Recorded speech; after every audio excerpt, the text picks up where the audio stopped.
Wat een prachtige dag, joh. Volop simmerwarmte. Natuurlijk, dus stier ik nog wat wien. En van de boeren, je kunt dwan en litten op het loon wat je willen. En dan is het gaswaar en dan is het zuiver wel heerwaar. Zo wil ik het nemen. Ja, en het droeg het nog altijd. En dat klapt juist een verdamping van zo'n 4,5 millimeter gemiddeld door uw provincie. Het zou genoeg. En joet, de wien zullen we stadig gewoon wat sterker worden. Maar verder is het natuurlijk geweldig. En ze bedoelt het de komende dagen ik. Joen en vannacht. Joen is de stevige wien uit het noorden en noordoosten waai. Verder is vannacht een wat rustiger waartype. Vrij helder ik, 9 of 10 graden. Wien met eerst. En die is matig of zwak. En dan terug naar morgen. Het werden daar maar flink wat zinnen. Er komt wel wat meer bewolking, maar de zinnen had de oerhoorn. En de temperaturen zandje 18 graden in de kustgebieden. En zo'n 23 of misschien wel 24 graden verderop de provincie. En daar is het in het oosten en het zuidoosten ik wat smoeker.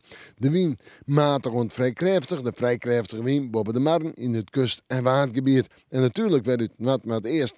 En zolang als die wien uit die richting mooi komt, zullen we nog geen 30 graden krijgen. Maar het blijft wel simmerwaar.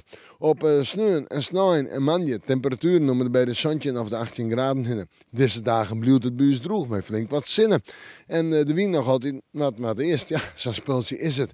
En de buienkomers wordt vanuit deze grutter. Ik heb hem wichtig van de boeren. We moeten morgen maar weer even in het simmerwaarsje.